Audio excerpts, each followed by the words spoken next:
Thank you. Thank you. Let's go, guys. Hello, welcome.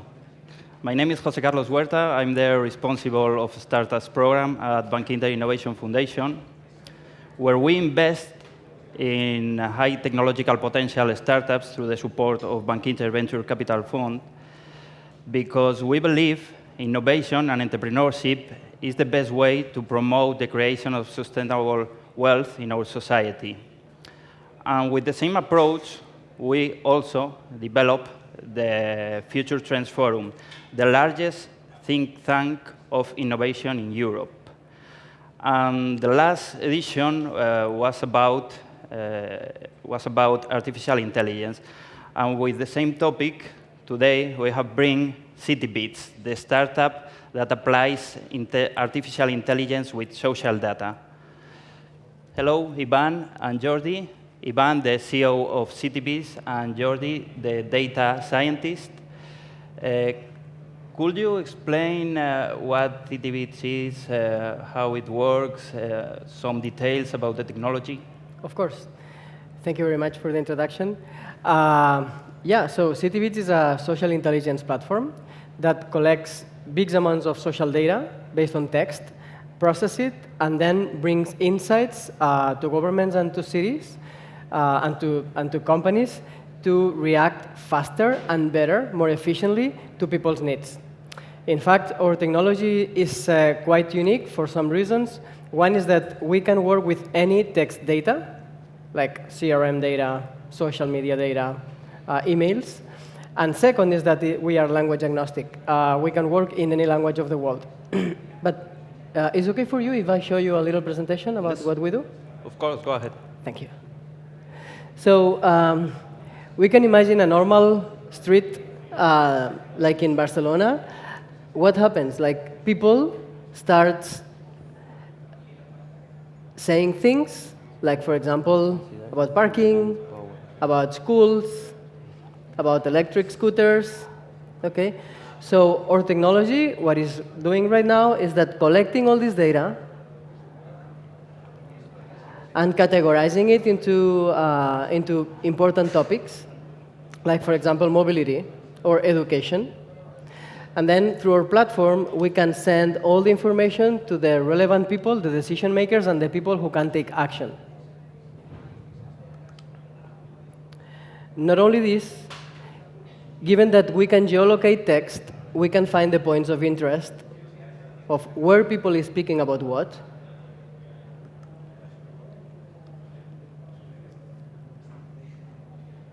And then we can answer concrete questions, like, for example, with perception maps, like related education, and what's the principal issue by neighborhood across the city.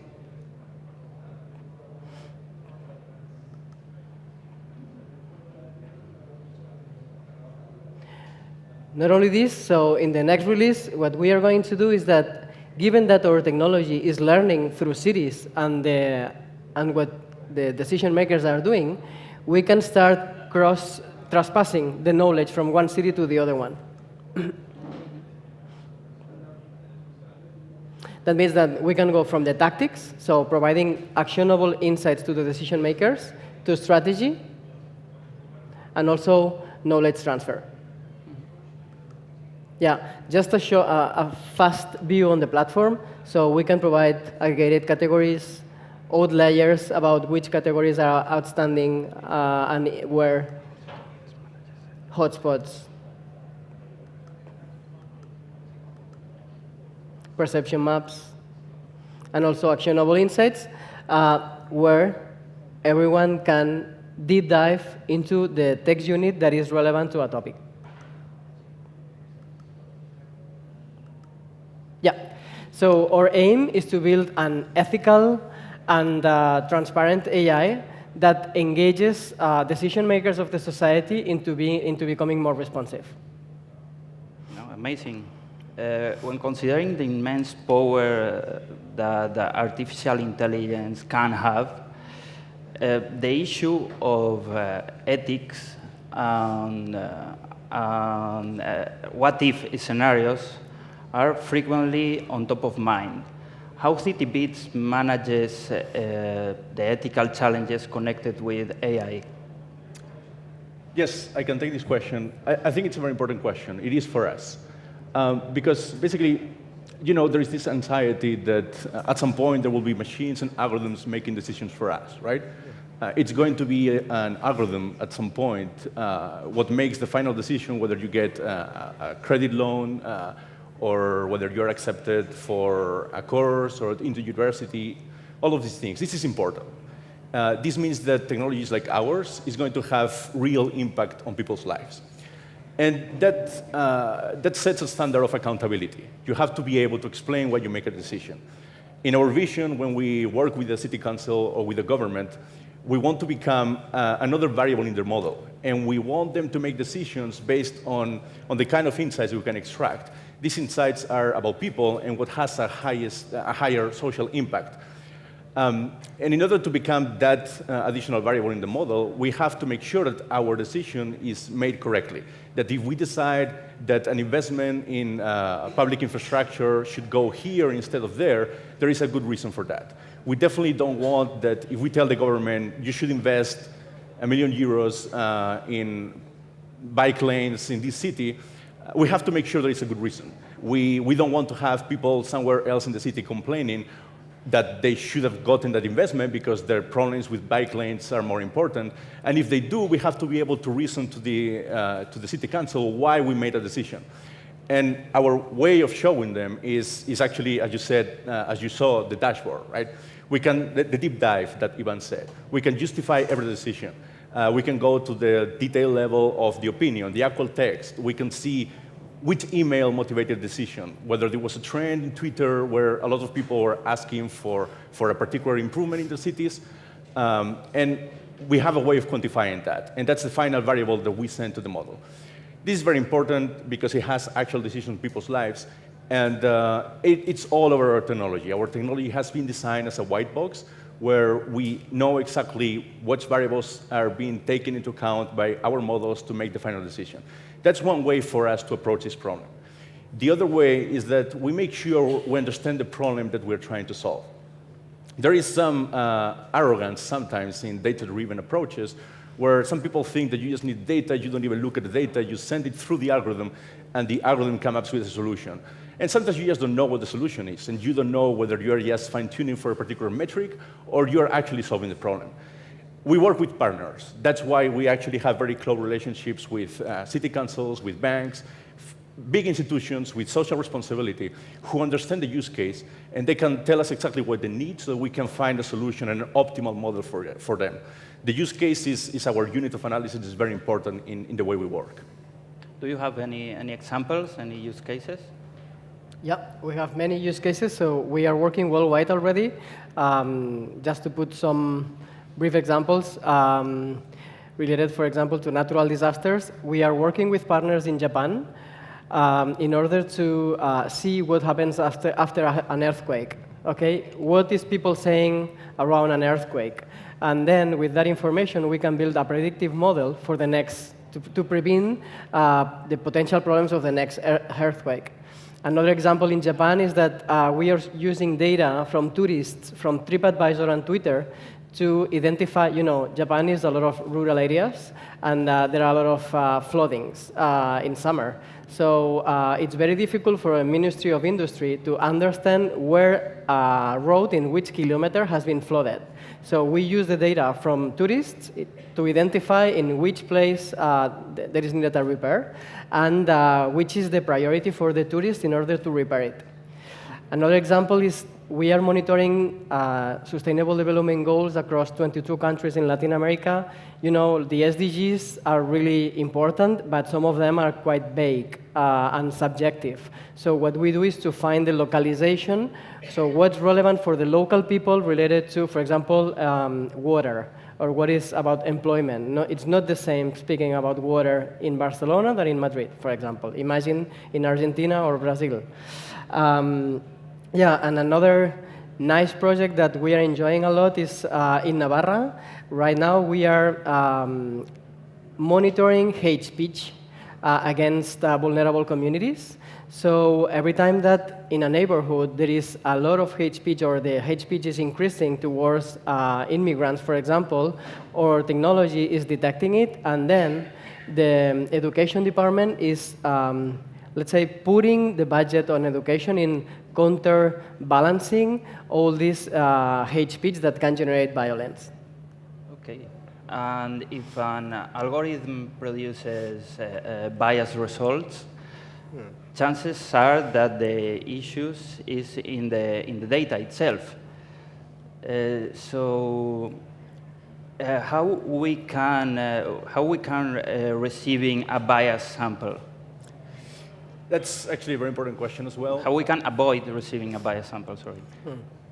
If you think of the last use case that Ivan was mentioning, like hate speech, this is hard. It's hard because even if you just try to collect training data from, say, Twitter, chances are that there's going to be an imbalance there, and the imbalance is, probably going to be towards the negative class. There is hate speech. We know that. That's why it's a problem. That's why we want to deal with it.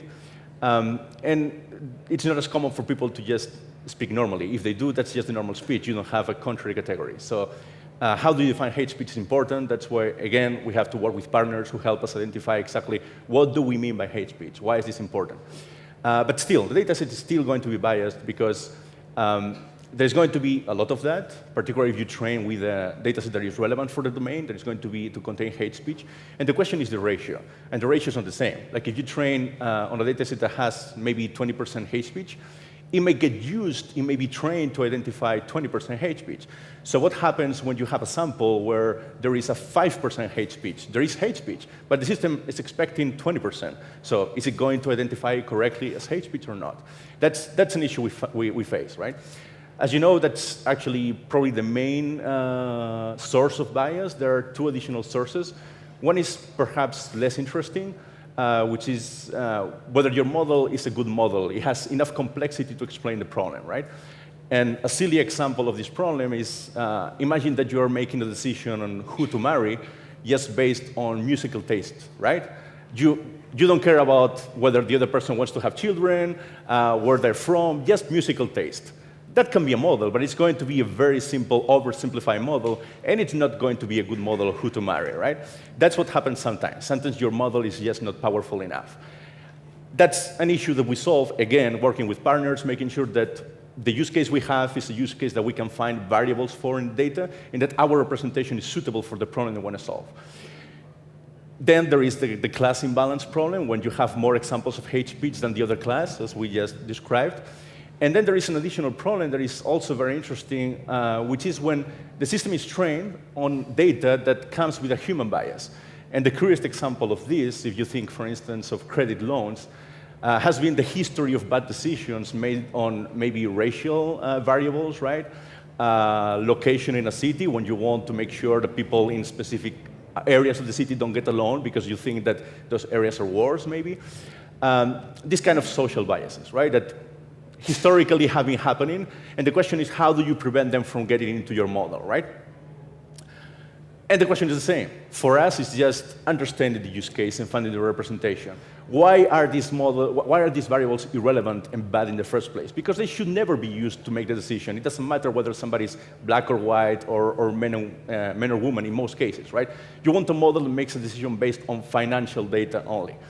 And that's what we define. We find these variables that make the most sense, that fully explain the problem we want to solve. Partners help us do that. And we ensure that our model is not polluted and that our data set is not polluted with irrelevant variables. And just to iterate a bit more on this, we simply don't handle the data. Like if you go to our platform, our option for importing data in our platform doesn't let you specify any personally identifiable variables. We just don't do that. We don't touch it. It's toxic. We don't want it. We aggregate everything from the start. And that's how we provide insights, at the social level. We don't deal on the individual level. We don't want to discriminate. We just don't see those variables.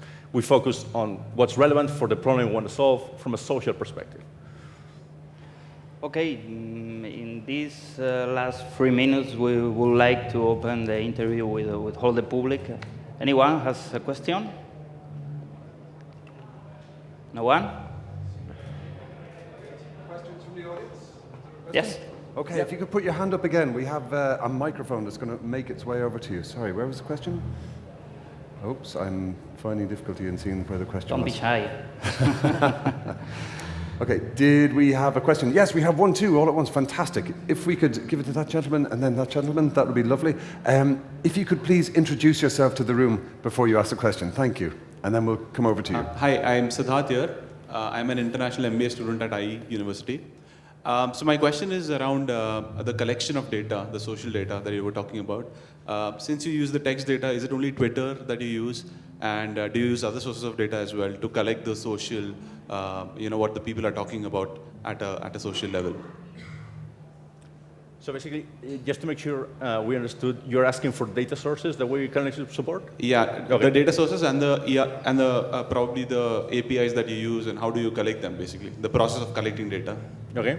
Do you want to take that one? Go ahead. Basically, right now we support Twitter. That's our main source of inputs, of course.